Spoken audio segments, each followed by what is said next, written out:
Mesdames et messieurs, bonjour, bonsoir, je suis Patrick François et bienvenue sur Haïti Culture et Perspective, la chaîne qui dit du bien d'Haïti. Dans l'émission d'aujourd'hui, nous allons parler du rôle d'Haïti et de sa place dans les relations internationales.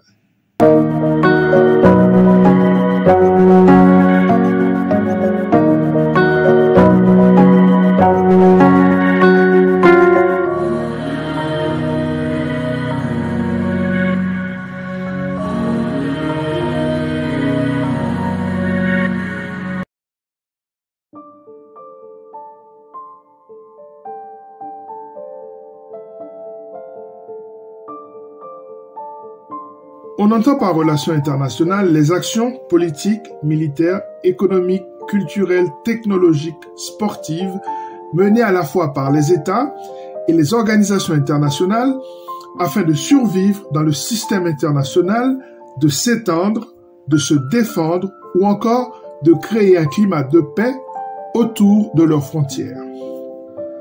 Haïti est un acteur constant des relations internationales et est sensible au rôle des institutions internationales.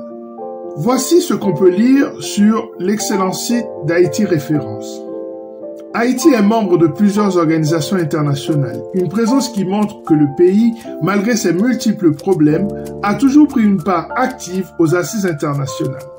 Aujourd'hui, Haïti est membre de toutes les grandes organisations internationales, de l'ONU à l'OEA, en passant par les ACP, l'OMS, la FAO, l'OIF, l'OIM, l'OIT, l'OMT ou encore l'OMC. Toutes ces implications dans les organisations internationales prouvent que Haïti a une approche fonctionnaliste des relations internationales. En effet, selon cette approche, le système international serait comme un corps humain formé d'organes indépendants, le cœur, les reins, le cerveau, les poumons, le foie, etc., mais qui ont besoin d'une excellente intégration afin que l'ensemble puisse fonctionner et que l'idée même de vie puisse être possible. Un peu dans le sens du philosophe allemand Immanuel Kant et de son projet de paix perpétuelle. Idée fondamentale à la base de la construction de l'Union européenne, doctrine visant à dépasser une simple cessation des hostilités pour s'installer dans une paix durable, une coopération entre les nations. Ainsi, si Haïti s'implique autant dans les institutions internationales, serait-ce pour pouvoir bénéficier d'un cadre de paix perpétuel. Car, on va le voir, depuis son indépendance en 1804, ce pays n'a jamais cessé de lutter pour sa survie.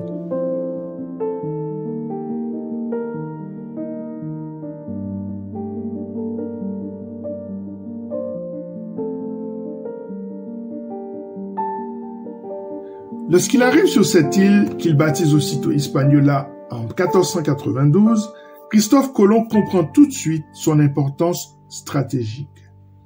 La preuve, il fait construire le fort de la Nativité en se disant qu'il aurait à avoir recours aux armes pour défendre sa position stratégique dans l'île. Il sait qu'il y a une grande rivalité grandissante entre les puissances coloniales, France, Pays-Bas, Portugal, Grande-Bretagne.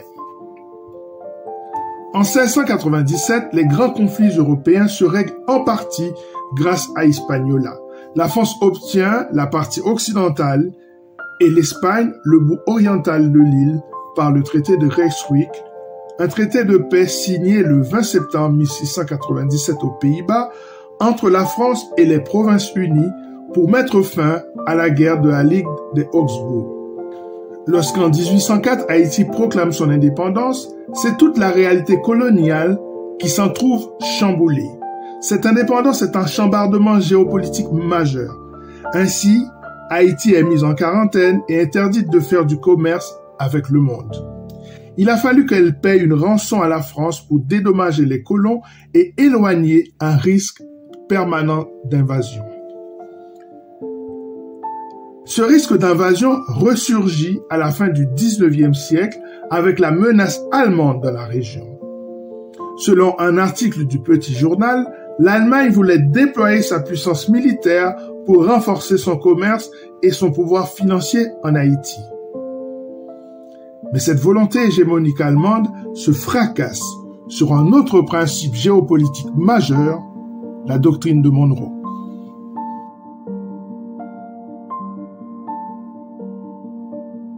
Au début du 19e siècle, les États-Unis énoncent un principe qui change à jamais la géopolitique du continent américain. C'est la fameuse doctrine de Monroe, énoncée le 2 décembre 1823 par le président américain républicain James Monroe lors de son 7e message annuel au Congrès des États-Unis d'Amérique. James Monroe dit en substance que le continent américain n'est plus ouvert à la colonisation, que toute intervention européenne dans les affaires du continent sera reçue comme une menace pour la sécurité et la paix, et que, de leur côté, les États-Unis n'interviendront pas dans les affaires européennes. Par ces trois grands principes, le président James Monroe proclame une doctrine qu'on résume souvent par la formule « l'Amérique aux Américains ». Autrement dit, chaque puissance régionale est maîtresse dans son arrière-cour. Plus qu'un discours, cet énoncé proclame un modus operandi de la politique régionale qui joue encore son rôle aujourd'hui. Dès le début du XXe siècle, cette doctrine est remise en question par les velléités allemandes. Depuis la fin du XIXe siècle, les tensions entre les deux puissances sont fréquentes dans la région. Les Américains veulent construire le canal de Panama afin de développer leur hégémonie commerciale dans la région, alors que, comme on vient de le voir, les Allemands veulent être plus influents sur le continent américain et contester cette suprématie américaine. C'est dans ce contexte bien particulier qu'une crise majeure entre Haïti et l'Allemagne débute en 1902. Un cas d'ingérence majeure dans une affaire politique continentale américaine qui aura une conséquence importante, la définition du projet d'occupation américaine en Haïti et en République dominicaine, respectivement en 1915 et en 1916. En effet, la République d'Haïti commence le XXe siècle par une crise politique entre deux grandes personnalités. Après la chute du président Tiresias Simon-Sam en 1902, une lutte politique oppose le général Nord-Alexis et le démocrate Anténor Firmin pour la prise du pouvoir à Port-au-Prince. L'Allemagne, qui a pour objectif d'établir une base militaire dans la région, n'hésite pas à soutenir ouvertement le premier au détriment du deuxième. Les États-Unis voient d'un mauvais œil cette ingérence. La Première Guerre mondiale ne touche pas directement les Caraïbes, ou même le continent américain, mais il a été reporté que les soldats haïtiens ont combattu tant au sein de la Triple Alliance, les pro-allemands, que dans la Triple Entente, les pro-français. Pour rappel, en 1882, l'Allemagne, l'Autriche-Hongrie et l'Italie forment la Triple Alliance, ou Triplice, et tentent d'isoler la France. Alors, cette dernière s'allie avec la Russie et au Royaume-Uni pour former la Triple Entente. Ce sont ces deux blocs stratégiques qui vont s'affronter durant la Première Guerre mondiale. Mais en 1917, alors sous occupation américaine, Haïti s'engage officiellement aux côtés des forces de la Triple Entente. L'histoire retient même le nom du soldat haïtien de deuxième classe, Joseph Auguste Marcel Bonerdal, mort le 12 décembre 1914 dans la ville de Renière. Lorsque la Deuxième Guerre mondiale éclate en 1939, la politique des États-Unis est encore dominée par le paradigme isolationniste. Les principes de la doctrine de Monroe n'ont pas réussi à garder les États-Unis hors de la Première Guerre mondiale.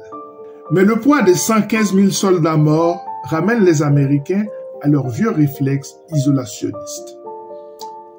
Ni les 14 points du président Woodrow Wilson, ni la Société des Nations n'ont réussi à éviter la Deuxième Guerre mondiale.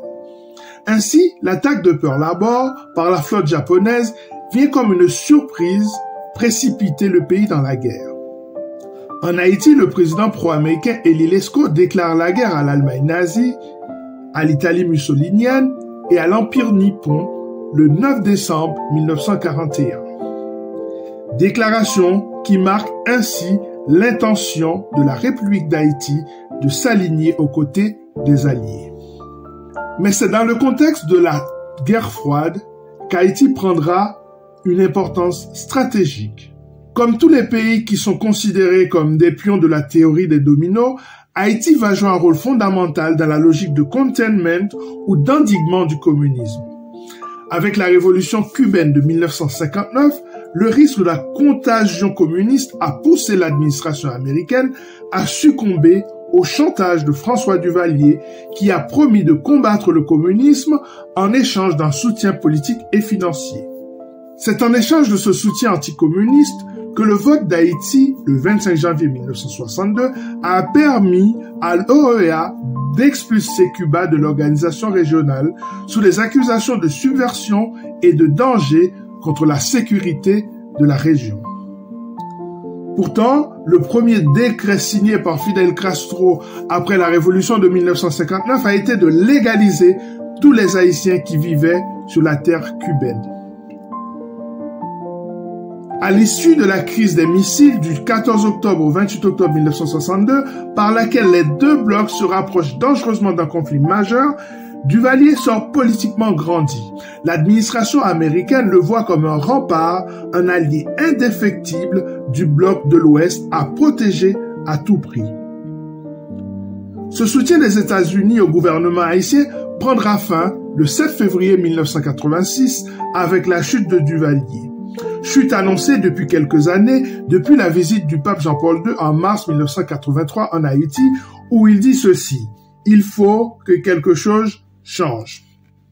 Après la chute du mur de Berlin, Francis Fukuyama pensait que le système capitaliste et l'économie libérale étaient les triomphateurs naturels du système international. Alors, dans La fin de l'histoire et le dernier homme, un livre majeur publié en 1992, il proclame la fin de l'histoire et la victoire de la démocratie libérale. Mais sur le continent américain, du Salvador à Haïti, de Nicaragua au Guatemala, la théologie de la libération s'affirme. Et dans ce cadre, l'Amérique continue à soutenir les factions les plus conservatrices dans leur lutte contre cette théologie. C'est dans cette logique que le président Jean-Bertrand Aristide, ancien prêtre, a été renversé par une junte militaire soutenue par la CIA en 1991. Dans les années 80, les institutions de Bretton Woods ont poussé les pays du continent, dont Haïti, à appliquer des politiques macroéconomiques et structurelles dites de libéralisation en échange des aides financières qui se gonflent en dettes publiques déguisées. Lorsqu'il revient au pouvoir grâce aux Marines américains, Jean-Bertrand Aristide doit accepter la reprise des programmes économiques du FMI et de la Banque mondiale. Haïti subit en 1994 alors une deuxième occupation américaine. À partir de 1994, un processus d'affaiblissement des institutions nationales conduit à la crise actuelle en Haïti et à la domination du pays par les gangs qui bénéficient des largesses du gouvernement. Aujourd'hui, les risques d'invasion pèsent encore sur Haïti sous prétexte d'une lutte contre les gangs. Depuis son indépendance, Haïti a toujours fait l'objet de convoitises. Le pays est dans une lutte permanente pour sa survie.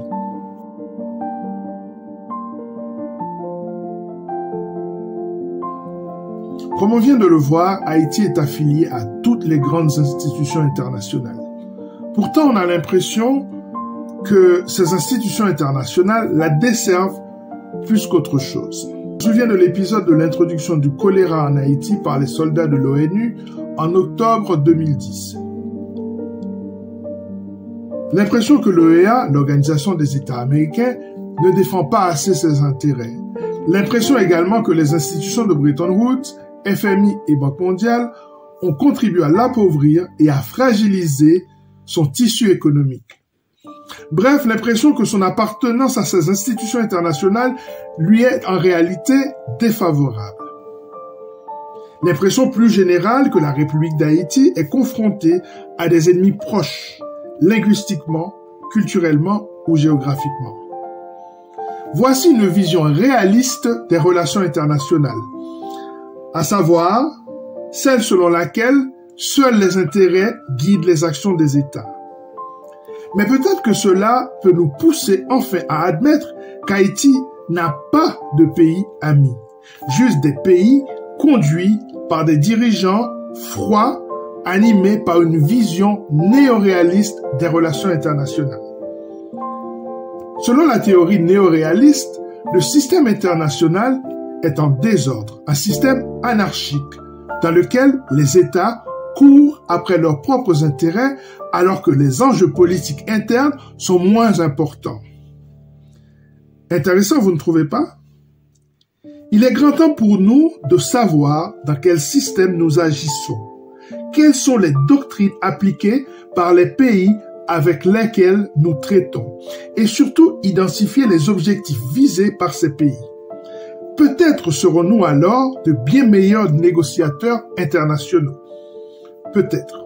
En tout état de cause, Haïti a toujours eu ses souverains insatiables de guerre, pour reprendre cette expression kantienne. Mais des guerres dont seul le peuple haïtien est le véritable co-belligérant. Voilà, ça est terminé pour cette émission consacrée à l'omniprésence Haïti dans les relations internationales. J'espère que vous avez appris quelque chose. À très bientôt sur cette chaîne pour une nouvelle émission consacrée à la culture haïtienne. Et n'oubliez pas que jamais Francis Fukuyama n'a parlé de la fin de la culture.